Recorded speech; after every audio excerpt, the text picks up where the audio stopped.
বন্ধুরা, আজ তোমাদের সাথে দারুণ একটা টেস্টি ইউনিক রেসিপি শেয়ার করছি। এটা একবার খেলে বারবার খেতে ইচ্ছে করবে। এটা কিন্তু কচু ফুলের ভেতরে একটা শীষ থাকে। বোটার শীষটা ফেলে দিয়ে সেদ্ধ করে নিচ্ছি। একটা গামলায় জল দিয়ে নুন দিয়ে সেদ্ধ করে নিচ্ছি। নুন দিলে গ্রাফাইটটা নষ্ট হয়ে যায়। ঝাঁঝরিতে জল ঝরতে দিয়েছি। এখন আমি কড়াইয়ে তেল নিয়ে নিচ্ছি। কড়াই গরম হয়ে গেছে, তেল নিয়ে নিলাম। এবার কালো জিরে আর শুকনো লঙ্কা ফোড়ন দিয়ে দিলাম, রসুন ফোড়ন দিয়ে দিলাম, পেঁয়াজ কুচানো দিয়ে দিলাম। পেঁয়াজগুলো একটু ভালো করে ভেজে নেব। আর এটা কিন্তু অনেকে ভাবতে পারো কচু ফুল হয়তো গাল ধরতে পারে, একদমই সেটা নয়। অসাধারণ খেতে, তোমাদের আমি গ্যারান্টি দিয়ে বলছি একটু গাল ধরবে না। আমি যেভাবে রান্না করছি এইভাবে রান্না করে খেয়ে দেখো। এখানে পেঁয়াজটা ভাজা হয়ে গেছে, হলুদ দিয়ে দিলাম, কাঁচা লঙ্কা দিয়ে দিলাম।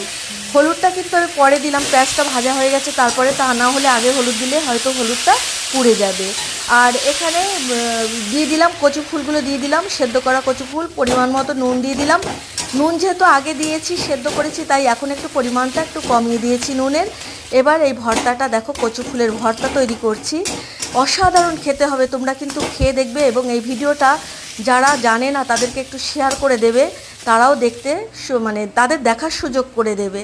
দারুণ লাগে খেতে, তোমরা একবার খেলে বারবার খেতে চাইবে। হয়ে গেছে আমার রান্না রেডি। তোমাদের ভালো লেগে থাকলে লাইক কমেন্ট শেয়ার করো, যারা এখনও সাবস্ক্রাইব করোনি করে দেবে।